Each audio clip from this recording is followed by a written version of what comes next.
You may delay but the time will not. This line given by Benjamin Franklin हमें ये बताती है कि आप चीजों में देरी तो कर दोगे बट समय कभी रुकेगा नहीं। Hello everyone and welcome to GATE academy and Advait education. Myself Shashank Chandrakar and आज के वीडियो में हम बात करेंगे प्रोक्रेस्टिनेशन के बारे में। सो स्टूडेंट्स, प्रोक्रेस्टिनेशन होता क्या है? कई स्टूडेंट्स को इसका मीनिंग मालूम भी होगा, कई स्टूडेंट्स को इसका मीनिंग नहीं भी मालूम होगा, कई स्टूडेंट्स को इसका मीनिंग नहीं मालूम होगा बट रियल लाइफ में ये अप्लाई भी करते होंगे, अपने वो प्रोक्रेस्टिनेटर हो सकते हैं अपने रियल लाइफ में। सो मैं स्टूडेंट्स बता दूं आपको, इसकी मीनिंग होती है the act of delaying a particular task is known as procrastination. Hindi में सीधी सिंपल वर्ड में बोलते हैं टाल मटोल करना। स्टूडेंट्स, आप सबने बचपन में तो टाल मटोल किया ही होगा। कोई बच्चा बाहर खेलने जाने के लिए टाल मटोल किया होगा, कोई बच्चा घर में रहने के लिए टाल मटोल किया होगा, कोई बच्चा नहीं खाना खाने के लिए टाल मटोल किया होगा बट स्टूडेंट्स, बचपन तक तो ठीक था यार, बट अपने बड़े होने के बाद अपने काम में टाल मटोल करना ये बिल्कुल सही नहीं है। इसकी कई वजह हो सकती है। जो दो वजह जो मुझे लगती है इस टाल मटोल करने की, वो पहली है कंफर्ट जोन। आप अपने कंफर्ट जोन में रहते हो करके आप टाल मटोल करते हो। जैसे एक एग्जांपल लेते हैं, मैंने एक असाइनमेंट दिया, मैंने 10 दिन का टाइम दिया, आप असाइनमेंट कंप्लीट करो अपना इस 10 दिन में। बोलोगे आप, अरे 10 दिन हैं यार, मैं तो आराम से कल कर लूंगा असाइनमेंट। ऐसी कल करके वो आखिरी दिन आ जाता है असाइनमेंट को और आप असाइनमेंट को कंप्लीट नहीं कर पाते हैं। वो लास्ट डे, वो लास्ट नाइट चालू करते हैं आप वो असाइनमेंट लिखना। दूसरा जो बड़ा कारण मेरे को लगता है स्टूडेंट्स इस चीज का, वो है आपके मोबाइल फोन। आपकी जनरेशन मोबाइल फोन एडिक्ट होते जा रही है और यार एडिक्शन इसका अच्छा होता तो और अच्छी बात होती, बट स्टूडेंट इंस्टाग्राम में रील्स के एडिक्ट हो जा रहे हैं। कई घंटे तो वो रील्स में निकाल देते हैं, इसके चक्कर में वो अपने काम पे तो ध्यान ही नहीं दे पाते। ये भी एक कंफर्ट जोन में ही आता है मोबाइल फोन का यूज करना। इससे अपन को थोड़ी दूरी बना के रखनी पड़ेगी। यूज करना है तो सिर्फ अच्छे काम के लिए यूज करो यार। 6 घंटे आप अपना काम किए अच्छे से, उसके बाद 10-15 मिनट बस थोड़ा रिलैक्स करने के लिए यूज करो, कोई दिक्कत नहीं है।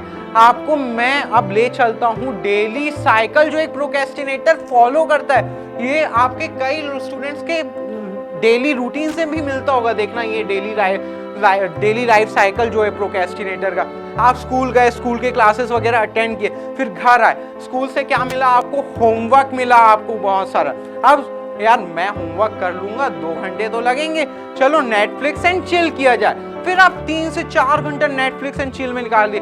यार बैठे बैठे थक गया हूं मैं, अब मैं बाहर जाता हूं, ऐसा सोचा आपने। फिर घर आए, फिर अरे मेरा तो होमवर्क बचा का बचा ही रह गया, चलो खाना खाने के बाद करता हूँ। फिर आप बैठते हैं और देर रात तक अपना होमवर्क को करते रहते हैं। फिर इसके चक्कर में आपका लेट सोना होता है। तो इससे सबसे बड़ी बात ये होती है कि आपका डेली रूटीन बिगड़ रहा है। आप अगर अच्छी नींद नहीं लोगे तो आपका ब्रेन एक्टिवेट नहीं हो पाएगा। आप फिर धीरे धीरे लेजी होते जाओगे, उसके बाद आप स्लो हो जाओगे। और ये लेजीनेस, स्लो होना, यही सब तो सारे प्रोक्रेस्टिनेटर के ट्रेड्स हैं। सो मैं आपके लिए स्टूडेंट सॉल्यूशन भी लेकर के आया हूँ, डरिए मत। आपको बहुत ही इजी एक सॉल्यूशन बता रहा हूँ जिसके थ्रू आप अपने वर्क लाइफ को बैलेंस कर सकोगे। यहाँ पर आपके जो भी काम है वो आपके पहले होंगे। सो सबसे पहले आपको जो करना है, टू डू लिस्ट बनाना स्टार्ट कर लो। टू डू लिस्ट बहुत सही चीज है। आप उसमें अपने डेली के आइटम रखना, ये मेरी प्रायोरिटी है, मैं इसको पहले खत्म करूंगा, ठीक है? ऐसा अपन को रखना है टू डू लिस्ट में। अगर ये चीज नहीं हो पाए, 3-4 दिन किया आप और 3-4 दिन बाद नहीं हो पा रहा है ये चीज, तो आपका मूड कंट्रोल में नहीं, आपका माइंड कंट्रोल में नहीं रहा। आप इस बात को समझ लीजिएगा स्टूडेंट। सो स्टूडेंट, फिर उसके बाद आपको क्या करना होगा? अगर आपका माइंड कंट्रोल नहीं है, मूड कंट्रोल नहीं है, तो सबसे बेस्ट चीज जो आती है वो है एक्सरसाइज। एक्सरसाइज करने से आपका माइंड एक्टिवेट होता है। आप योगा करिए, आप वॉकिंग कीजिए, आप साइकिलिंग कीजिए, मॉर्निंग में कीजिए या इवनिंग में कीजिए, जब आपको टाइम मिले उस टाइम पे कीजिए। इससे आपको अच्छा लगेगा, आपका ब्रेन भी एक्टिवेट होगा, आपकी बॉडी में बहुत पॉजिटिविटी फील होगी आपको खुद को। सो ये टू डू लिस्ट और एक्सरसाइज, ये 2 इम्पॉर्टेंट चीज़ हैं जो प्रोक्रेस्टिनेशन होने से आपको बचा सकती है। और स्टूडेंट्स अब आपके ऊपर है सेलेक्ट करना लेटर और नाउ। अभी अपने इंपॉर्टेंट काम को फिनिश करना है या बाद में रखना है, क्योंकि प्रोक्रेस्टिनेशन सबसे बड़ा थीफ है आपके समय का। आप सबसे बड़ा चोर है आपके समय का प्रोक्रेस्टिनेशन। आप चीज़ों को बाद में टालते रह जाते हो और वो इम्पॉर्टेंट चीज़ रह जाती है। सो आपका डिसीजन है लेटर और नाउ। मैंने तो अपने लिए नाउ रखा है।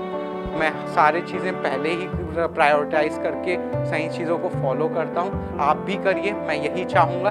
Thank you so much.